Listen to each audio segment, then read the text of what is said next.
આકાશવાણી અમદાવાદ વડોદરા પ્રાદેશિક સમાચાર નિકિતા શાહ વાંચે છે. સૌપ્રથમ મુખ્ય સમાચાર. આજે આંતરરાષ્ટ્રીય યોગ દિવસ નિમિત્તે પ્રધાનમંત્રી નરેન્દ્ર મોદીના વડપણ હેઠળ શ્રીનગરમાં મુખ્ય કાર્યક્રમ યોજાશે. મુખ્યમંત્રીના અધ્યક્ષસ્થાને રાજ્યકક્ષાનો કાર્યક્રમ બનાસકાંઠાના નડાબેટ ખાતે યોજાશે. સિક્કિમ ખાતે ભૂસ્ખલનની ઘટનામાં ફસાયેલા તમામ ગુજરાતી પ્રવાસીઓ સલામત.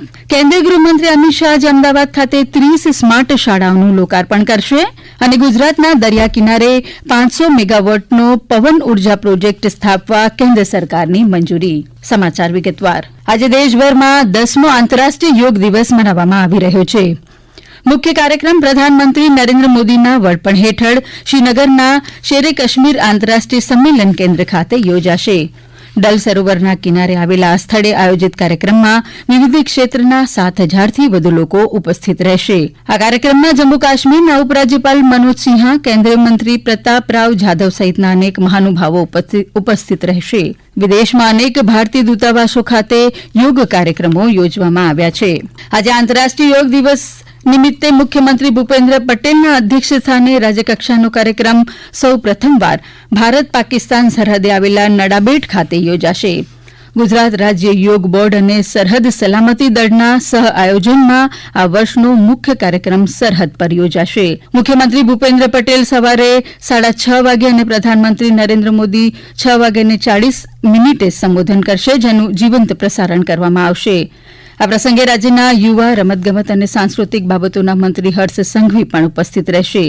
નડાબેટ ખાતેના કાર્યક્રમમાં આશરે 10,000 લોકો ઉપસ્થિત રહે તેવી સંભાવના છે. કેન્દ્રીય ગૃહમંત્રી અમિત શાહ ગોટીલા ગાર્ડન, સિંધુ ભવન રોડ, અમદાવાદ ખાતે, કેન્દ્રીય જળશક્તિ મંત્રી CR પાટીલ સુરત ખાતે યોજાનાર યોગ કાર્યક્રમમાં જોડાશે. રાજ્યની 8 મહાનગરપાલિકા, 32 જિલ્લા, 251 તાલુકા, 20 નગરપાલિકા સહિત કુલ 312 મુખ્ય સ્થળોએ યોગ દિવસની ઉજવણી કરવામાં આવશે. ગુજરાત ટપાલ વિભાગ દ્વારા રાજ્યમાં જ્યાંથી કર્કવૃત રેખા પસાર થાય છે તેવા 8 સ્થળોએ યોગના કાર્યક્રમોનું આયોજન કરવામાં આવ્યું છે. આ ઉપરાંત રાજ્યભરની ગ્રામ પંચાયતથી માંડી મહાનગરપાલિકા સુધીની શાળા, કોલેજ, ITI, જેલ, આરોગ્ય અને પોલીસ સહિતના અનેક વિભાગોમાં યોગના સત્રનું આયોજન કરવામાં આવ્યું છે. આ વર્ષના યોગ દિવસની વિષય વસ્તુ છે સ્વયં અને સમાજ માટે યોગ. રાજ્યના તમામ જિલ્લાઓમાં યોગ દિવસે વિવિધ કાર્યક્રમોનું આયોજન કરવામાં આવ્યું છે. અમારા ભાવનગરના પ્રતિનિધિ સુરેશ ત્રિવેદી જણાવે છે કે ભાવનગર પ્રાદેશિક વિજ્ઞાન કેન્દ્ર ખાતે ચિત્રા ફુલસર નારી વોર્ડ કક્ષાનો આંતરરાષ્ટ્રીય યોગ દિવસનો કાર્યક્રમ યોજાશે.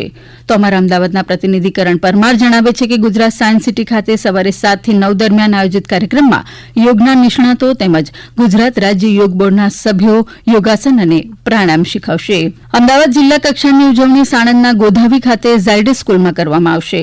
અમારા રાજકોટના પ્રતિનિધિ જણાવે છે કે રાજકોટ જિલ્લાના 275 આયુષ્યમાન ભારત આરોગ્ય મંદિર, 54 પ્રાથમિક આરોગ્ય કેન્દ્રો, 12 શહેરી આરોગ્ય કેન્દ્રો પર યોગ કાર્યક્રમ યોજવામાં આવી રહ્યા છે.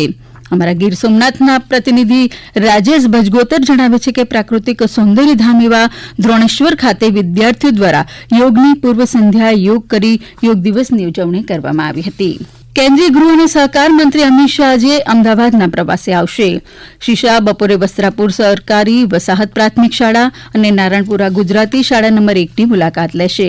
આ પ્રવાસ દરમિયાન શ્રી શાહ અમદાવાદ મહાનગરપાલિકાની નગર પ્રાથમિક શિક્ષણ સમિતિ દ્વારા 36 કરોડ 44 લાખ રૂપિયાના ખર્ચે તૈયાર કરવામાં આવેલી 30 સ્માર્ટ શાળાઓનું લોકાર્પણ કરશે. ત્યારબાદ કેન્દ્રીય મંત્રી નારણપુરા ખાતે જાહેર સભાને સંબોધશે. આ પ્રસંગે રાજ્યના મુખ્યમંત્રી, આરોગ્ય મંત્રી, રાજ્યકક્ષાના મંત્રી જગદીશ વિશ્વકર્મા, અમદાવાદના મેયર સહિતના મહાનુભાવો ઉપસ્થિત રહેશે. આ સમાચાર આપ આકાશવાણીના અમદાવાદ વડોદરા કેન્દ્ર પરથી સાંભળી રહ્યા છો. આ સમાચાર આપ અમારી YouTube channel AIR news Gujarat પર પણ સાંભળી શકશો. વધુ સમાચાર માટે આપ અમારા ટ્વિટર હેન્ડલ AIR_news_ABAD ને ફોલો કરી શકો છો.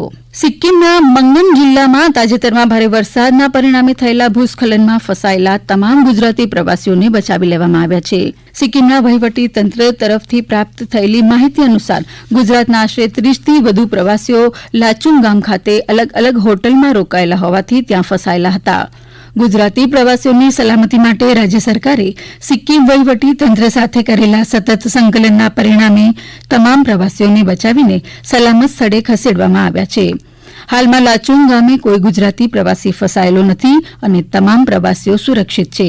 મુખ્યમંત્રી ભૂપેન્દ્ર પટેલના માર્ગદર્શન હેઠળ state emergency operation centre Gandhinagar દ્વારા સિક્કિમ રાજ્યના વહીવટી તંત્ર સાથે સતત સંકલન કરવામાં આવ્યું હતું.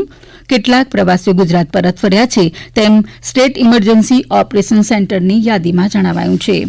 કેન્દ્ર સરકારે 7,453 કરોડ રૂપિયાના ખર્ચ સાથે ગુજરાત અને તમિલનાડુમાં દરિયા કિનારે 500 મેગાવોટના 2 પવન ઉર્જા પ્રોજેક્ટ સ્થાપવાની મંજૂરી આપી છે. પ્રધાનમંત્રી નરેન્દ્ર મોદીની અધ્યક્ષતામાં ગઈકાલે મળેલી કેન્દ્રીય મંત્રીમંડળની બેઠકમાં આ નિર્ણય લેવામાં આવ્યો હતો.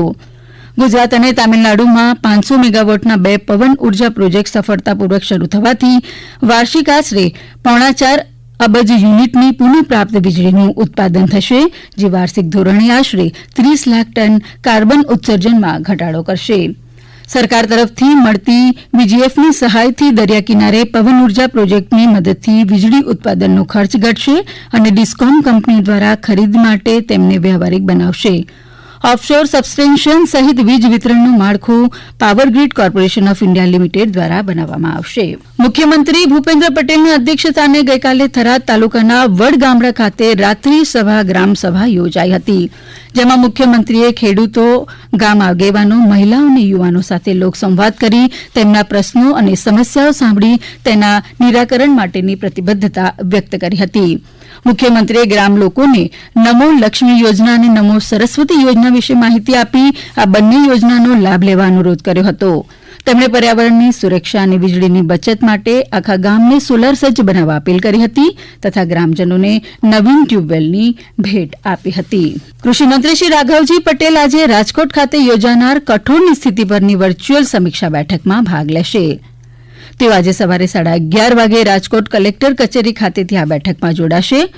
ત્યારબાદ તેઓ જિલ્લા કલેક્ટર, જિલ્લા વિકાસ અધિકારી અને અન્ય જિલ્લા અધિકારીઓ સાથે બેઠક યોજી જિલ્લાની અન્ય કામગીરીની સમીક્ષા કરશે. ગુજરાત માધ્યમિક અને ઉચ્ચતર માધ્યમિક શિક્ષણ બોર્ડ દ્વારા 24 જૂનથી 2.38 લાખ વિદ્યાર્થીઓની પૂરક પરીક્ષાઓ યોજાશે. શિક્ષણ બોર્ડ દ્વારા પૂરક પરીક્ષા અંગેની કાર્યયોજના જાહેર કરાઈ છે, જે અંતર્ગત ધોરણ 10ના 1.37 લાખ વિદ્યાર્થીઓ 41 કેન્દ્રો પર અને ધોરણ 12ના સામાન્ય પ્રવાહના 1 લાખ વિદ્યાર્થીઓ 34 કેન્દ્રો પર પરીક્ષા આપશે. બોર્ડ દ્વારા આ પરીક્ષા માટેની તમામ તૈયારીઓ પૂર્ણ કરાઈ છે. કુલ 2,38,030 વિદ્યાર્થીઓ પૂરક પરીક્ષા આપશે, જે અંતર્ગત પરીક્ષાના સુચારુ આયોજન અને વ્યવસ્થા માટે જૂનાગઢ જિલ્લા કલેક્ટરના અધ્યક્ષસ્થાને પ્રાંત અધિકારીની કચેરી ખાતે એક બેઠક યોજાઈ હતી. અમારા જૂનાગઢ જિલ્લાના પ્રતિનિધિ રાજેશ ભજગોતર જણાવે છે કે આ બેઠકમાં સંબંધિત વિભાગો સાથે જરૂરી ચર્ચા કરી પરીક્ષાના સફળ સંચાલન માટે જરૂરી સૂચનાઓ આપવામાં આવી હતી. અંતમાં મુખ્ય સમાચાર ફરી એકવાર.